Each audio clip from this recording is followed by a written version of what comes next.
البشارات کے اندر ایک انتہائی غضبناک بغاوت اٹھ کھڑی ہوئی تھی اور اس بغاوت نے ہسپانیہ کے حکمرانوں کو ہلا کر رکھ دیا تھا، جس کی بنا پر البشارات کے مسلمانوں کو ان کے حال پر چھوڑ دیا گیا تھا۔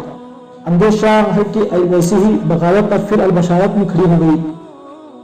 جواب میں معاذ نے کچھ دیر تک گردن جھکائے رکھی، پھر غور سے منظر بن زبیر کی طرف دیکھتے ہوئے کہہ رہی تھی، کیا آپ ہمیں البشارات میں اٹھنے والی پہلی بغاوت کی تھوڑی سی تفصیل بتائیں گے؟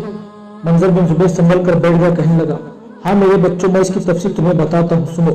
میرے بچوں، یہ داستان بڑی دردناک اور علم خیز ہے، کوئی اس کی دکھ بڑی تفصیل بتانا میرے بس کی بات نہیں، لیکن میں اختصار کے ساتھ اس بغاوت پر روشنی ڈالنے کی کوشش کروں گا جو البشارات کے کوہستانی سلسلے کے مسلم قبائل نے غرناطہ کی حکومت کے خلاف کی تھی۔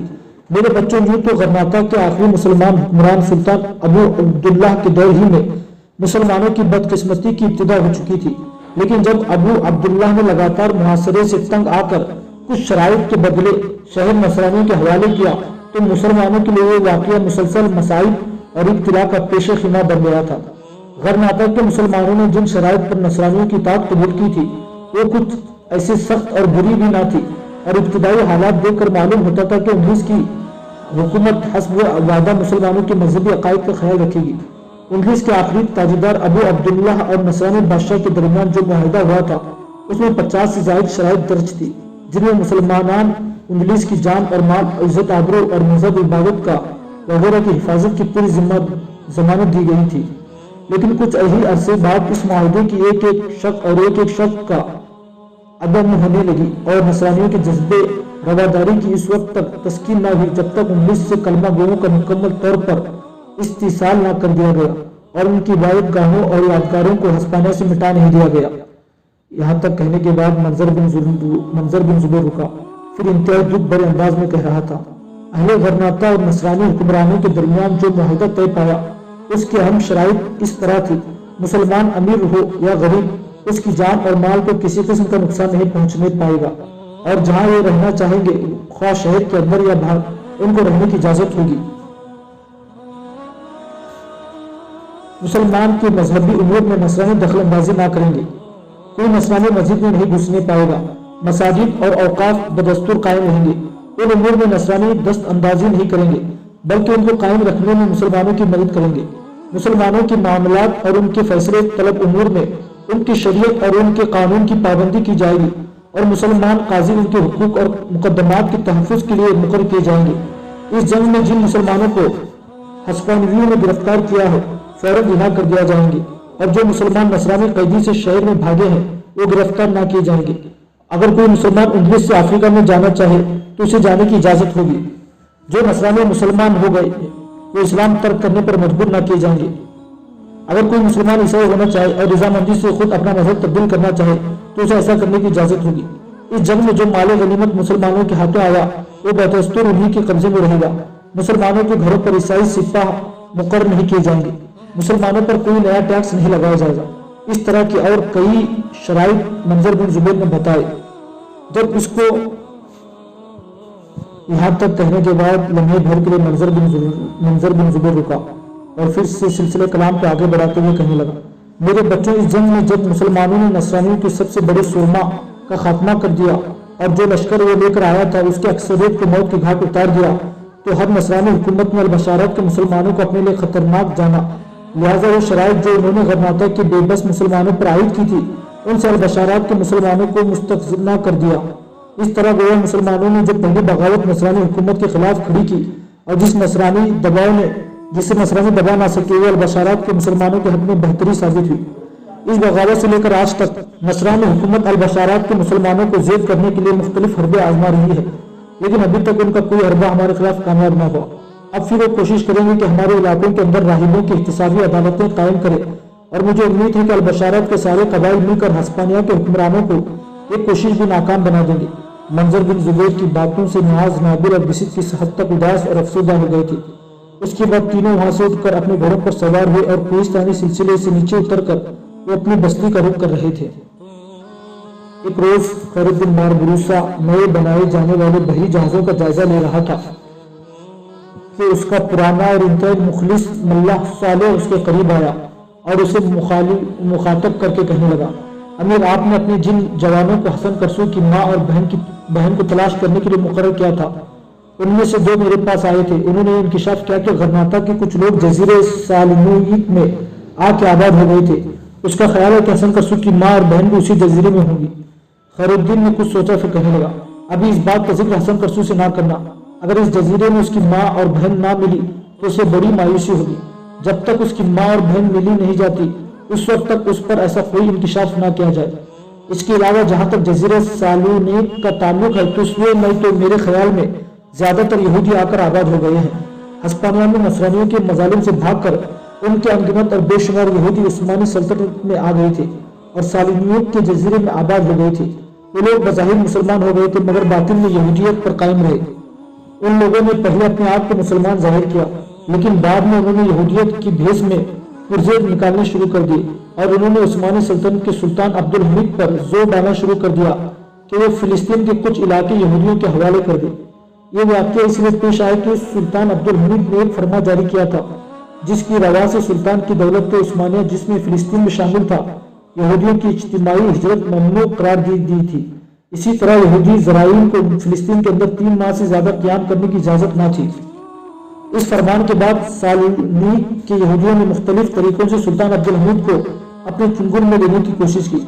سالونیک کا ایک یہودی سوافندی اور ایک ترک عارف بیگ کی وساطت سے سلطان عبد الحمید کی خدمت میں حاضر ہوا اور سلطان کو بتا کہ اسے صہیونی جمعیت کی طرف سے بھیجا گیا ہے اور اس کے آنے کا مقصد یہ کہ سلطان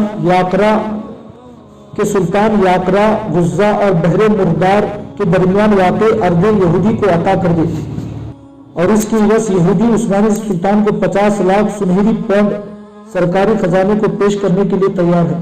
علاوہ ازیں 20 لاکھ پاؤنڈ کی رقم یہودیوں کی جمعیت ترکی کو قرض دے گی۔ اس قرض کی واپسی کی مدت بھی حکومت خود ہی متعین کرے گی اور اس پر سود بھی نہ لیا جائے گا۔ یہودیوں کی بات سن کر سلطان عبد الحمید غضبناک ہو گیا اور اس نے یہودیوں کو اپنے دربار سے دھکے دے کر نکال دیا۔ دوسری مرتبہ اسی جزیرے کے یہودیوں میں سے ایک شخص ہرتزل نے سلطان کے پاس پہلے جیسا پیغام بھجوایا۔ اس دفعہ جو سلطان نے جواب دیا وہ قابل تعریف تھا۔ سلطان یہودیوں کو مخاطب کر کے کہنے لگا، ہرتزل کو سمجھا دیا جائے کہ اس معاملے میں کوئی سنجیدہ قدم اٹھانے سے گریز کرے۔ میں فلسطین کی بالشت بھر زمین سے بھی دستبردار ہونے کے لیے تیار نہیں ہوں۔ میں فلسطین کی بالشت بھر زمین سے بھی دستبردار ہونے کے لیے تیار نہیں ہوں۔ فلسطین میری شخصی حکومت نہیں ہے، یہ پوری قوم کی ملکیت ہے۔ میری قوم نے اس سر زمین کے خاطر مدتوں جہاد کیا ہے اور اسے اپنے خون سے سجایا ہے۔ یہودیوں کو اپنے لاکھوں پاؤنڈ اپنے پاس ہی رکھنے چاہیے۔ ہاں اگر کسی روز میری سلطنت ٹکڑے ٹکڑے ہو گئی تو اس وقت فلسطین بلا قیمت ہی حاصل کر سکتے ہیں، مگر میرے جیسے جی ایسا نہیں ہوگا۔ مگر جب تک میں زندہ ہوں ایسا نہیں ہوگا۔ میرے لیے یہ آسان ہے کہ میرے جسم کی ٹکا روٹی کر دی جائے، مگر یہ آسان نہیں کہ فلسطین کو میری سلطنت سے کاٹ دیا جائے۔ یہ بات ہرگز نہ ہوگی۔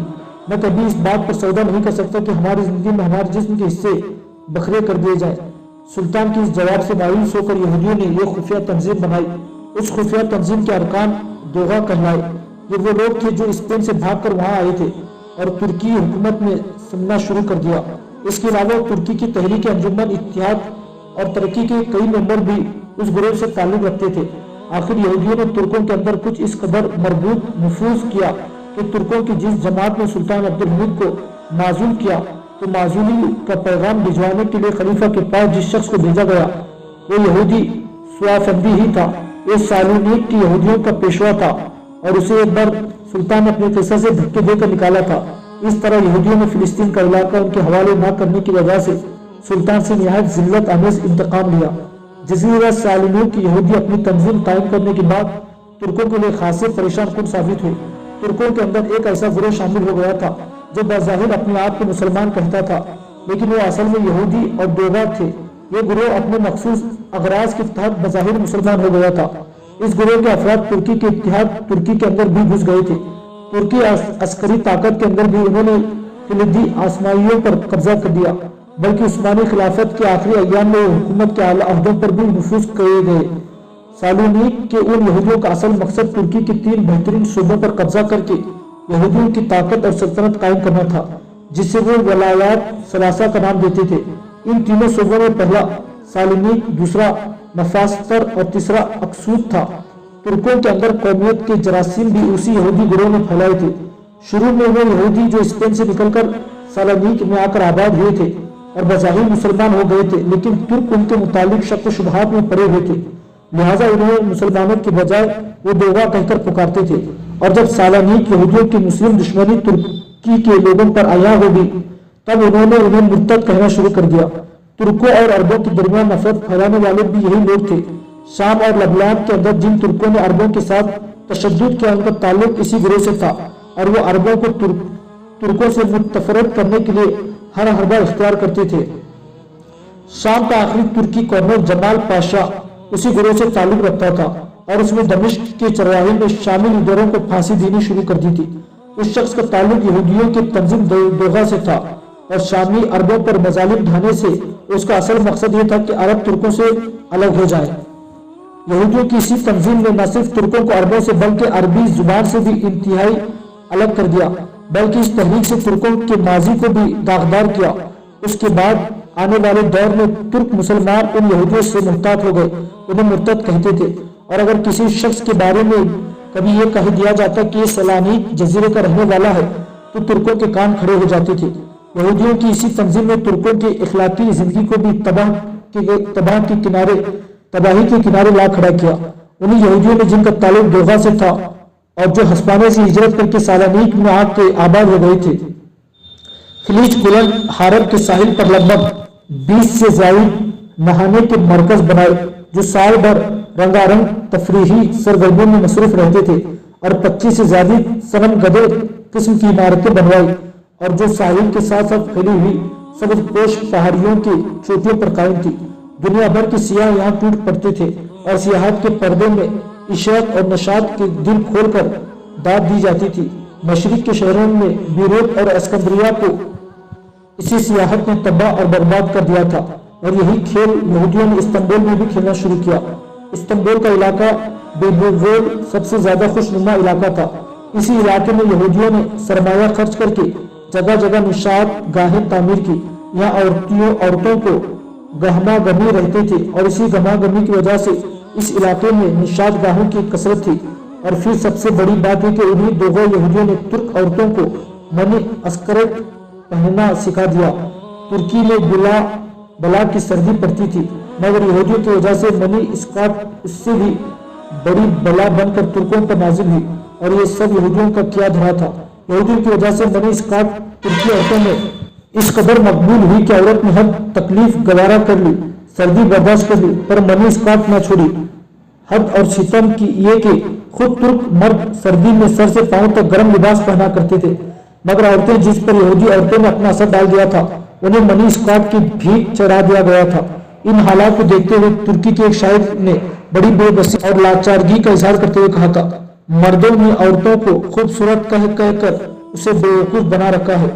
بہرحال خیر الدین باربروسا نے اپنے ملح سالوں کو تاکید کر دی تھی کہ فی الحال حسن کرسو پر یہ ظاہر نہ کیا جائے کہ غرناطہ میں جس علاقے سے ان کا تعلق تھا، وہاں کے لوگ زیادہ تر جزیرہ سالنیک میں آباد ہو گئے تھے۔ خیر الدین چاہتا تھا کہ جب تک حسن کی ماں اور بہن مل نہ جائے، اس وقت تک اسے کسی ایسی امید میں مبتلا نہ کیا جائے جو بعد میں غلط ثابت ہو اور اس کی دل شکنی ہو۔ اس گفتگو کے بعد خیر الدین باربروسا سالے کے ساتھ نئی تعمیر ہونے والی بحری جہازوں کا جائزہ لینے لگا تھا۔ اپنے نئے بحری بیڑے اور تازہ دم لشکر کے ساتھ خیر الدین باربروسا اپنے شاہین نما ساتھیوں کی ہمراہی پھر سمندر میں نکلا۔ افریقہ کی طرف روانگی سے قبل اس نے کچھ اپنے تیز رفتار طلیا گھر افریقی ساحل کی طرف بھجوا دیے تھے۔ افریقہ میں جو اس کے حمایتی تھے انہیں اس نے اہم امور پر تبادلہ خیال کرنے کے لیے طلب کر لیا تھا۔ خیر الدین باربروسا جب الجزائر پہنچا تو اس کی حمایتوں میں سے صرف ایک شخص اس کے استقبال کے لیے ساحل پر موجود تھا، اور وہ قبائل صغرا کا سردار عبدالعزیز تھا۔ باربروسا اور اس کے سارے ساتھی عبدالعزیز سے بڑے پرجوش انداز میں ملے۔ ادھر ادھر دیکھتے ہوئے کس قدر تعجب خیز انداز میں عبدالعزیز کو مخاطب کر کے باربروسا نے پوچھا، عبدالعزیز، میں تمہارا ممنون اور شکر گزار ہوں، میرے کہنے پر تم نے یہاں آنے کی زحمت اٹھائی، پر مجھے تمہارے ساتھ بربروں کا سلطان حفصی دکھائی نہیں دے رہا۔ عبدالعزیز کچھ اداس اور افسردہ ہو گیا، کچھ سوچا، پھر باربروسا کو مخاطب کر کے کہنے لگا، میرے عزیز، بربروں کا سردار حفصی نہیں آئے گا، اس لیے کہ اس کو سلطان ابن القاضی نے ایک بھاری رقم دے کر اپنے ساتھ ملا لیا ہے۔ اس کو کوکو کے سلطان ابن قاضی نے ایک بھاری رقم دے کر اپنے ساتھ ملا لیا ہے۔ ان جانب کی سلطان بھی دوسری قوتوں کی طرح ہماری مخالفت پر آ اتر گیا ہے۔ عبدالعزیز کچھ دیر خاموش رہا، پھر پہلے سے زیادہ دکھ بھرے انداز میں خیر الدین کو مخاطب کر کے کہہ رہا تھا، میرے عزیز، کچھ لوگ وقت، فاصلوں اور شوقوں کے سلسلوں میں دیکھتے ہوئے اپنی منزل کا تعین تبدیل کرتے ہیں۔ یہی حال ان دونوں افریقوں کے چھوٹے بڑے مسلمان حکمرانوں کا ہے۔ یہ غیر ذمہ دار لوگ نہیں جانتے کہ جن لوگوں کی وجہ سے ہسپانیہ کے مسلمان خوف، نفرت، اداس اور راتوں عذاب کی شکار ہو گئے ہیں، انہی سے یہ خوشی گلوی کے نشیلے نغموں، فرق اور کیف کی تاثیر کی امید رکھتے ہیں۔ یہ خیال کرتے ہیں کہ ہسپانیہ والوں سے تعاون کر کے وہ اپنے ستارے بھر لیں گے۔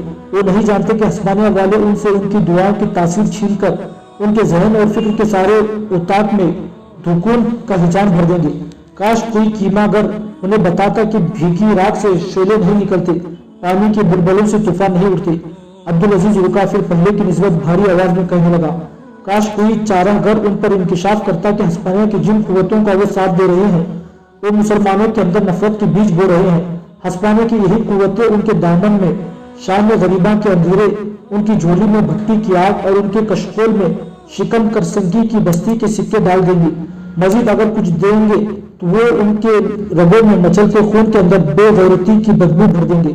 کاش اجل کے سیاہ خانوں کا کوئی بھیدی ان غیر ذمہ دار حکمرانوں کو بتاتا کہ زندگی کی حقیقی طرف کیا ہے۔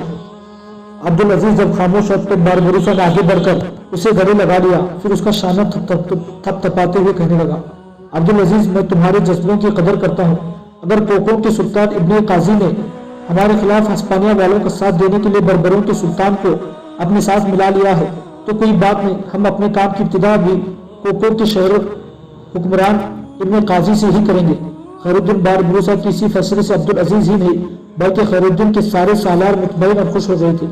اس کے بعد خیر الدین نے کچھ سوچتے ہوئے صغرا قبائل کے سردار عبدالعزیز کو پھر مخاطب کیا، عبدالعزیز، میرے محترم خیر الدین اپنی بات مکمل نہ کر سکا، اس لیے کہ عبدالعزیز بول پڑا اور کہنے لگا، ابن یعقوب، شاید تم اب یہ پوچھیں گے کہ میں اپنے ساتھ کچھ لے کر بھی آیا ہوں، تو اس کے لیے عرض یہ ہے کہ جس قدر لشکر میرے پاس تھا اس کا ایک حصہ میں نے اپنے علاقے کی حفاظت کے لیے چھوڑا ہے، باقی لشکر کو لے کر آپ کے پاس آ گیا ہوں، اور میرا لشکر اس وقت آپ کے لشکر کے ساتھ مستقل میں قیام کر چکا ہے۔ عبدالعزیز کی اس گفتگو سے خیر الدین باربروسا خوش ہو گیا تھا۔ ایک بار پھر اس کی پیٹھ تھپتھپائی اور کہنے لگا، اب چلو اپنے سب لشکریوں اور ملاحوں کے ساتھ مستقل کی طرف چلتے ہیں۔ ساتھ ہی خیر الدین نے صالح کی طرف دیکھا اور کہنے لگا، صالح میرے عزیز، کچھ جوانوں کو اپنے بہری بیڑے کی حفاظت کے لیے مامور کر دو اور باقی سب سے کہو کہ مستقل میں آرام کرے۔ اس کے ساتھ ہی عبدالعزیز اور دیگر سالاروں کو لے کر خیر الدین باربروسا مستقل کی طرف بڑھ گیا۔ ادھر افریقہ میں ہسپانوی سالار اور حکمران مونکیٹ کو بھی باربروسا کی نئی طاقت اور قوت کے ساتھ الجزائر پہنچنے کی خبر ہو گئی تھی، لیکن وہ مطمئن تھا، اس لیے کہ قبائلی صغرا کے سردار عبدالعزیز کے علاوہ ساری قوتوں کو اس نے اپنے ساتھ ملا لیا تھا۔ تلمسان کا حکمران ابو ہمو اس کے ساتھ تھا، کوکو شہر کا حکمران ابن قاضی اس کا بہترین حمایتی تھا، تونس کا بادشاہ حسان اس کے معاہدہ حلقوں میں سے تھا، اور بربروں کا سلطان حفصی بھی اس کے حلقہ کار میں شامل ہو چکا تھا۔ قبائل صغرا کا سردار، بڑا سردار احمد ابن قاضی بھی اس کا دست راز تھا۔ ان حالات کو دیکھتے ہوئے مونگیٹ نے باربروسا کو نئی طاقت اور قوت لانے کے باوجود کوئی اہمیت نہ دی تھی۔ وہ مطمئن تھا کہ افریقہ کے اندر اتنی زیادہ قوتیں اس کے ساتھ ہے، لہٰذا وہ کہیں بھی خیر الدین باربروسا کے پاؤں ٹکنے نہ دے گا۔ دوسری طرف باربروسا بھی صورتحال سے پوری طرح آگاہ تھا۔ ایک رات اس نے اپنے مسکین سے کوچ کیا اور بڑی برق رفتاری سے اس نے ابن قاضی کے مرکزی شہر کوکو کا رخ کیا تھا۔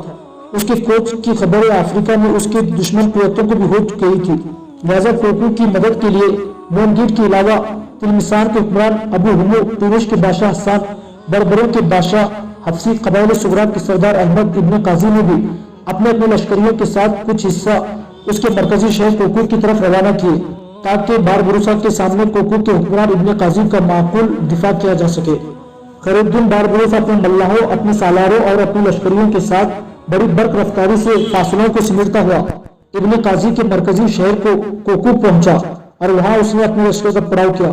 اس کے وہاں پہنچنے سے پہلے کوکو اور اس کے اتحادی خیر الدین کا مقابلہ کرنے کے لیے شہر سے باہر کی نظر ہو چکے تھے۔ خیر الدین کے وہاں پہنچتے ہی ابن قاضی نے اس پر حملہ اور ہونے کی ٹھان لی تھی، اس لیے کہ جو لشکر اس کے ساتھ تھا وہ تازہ دم تھا۔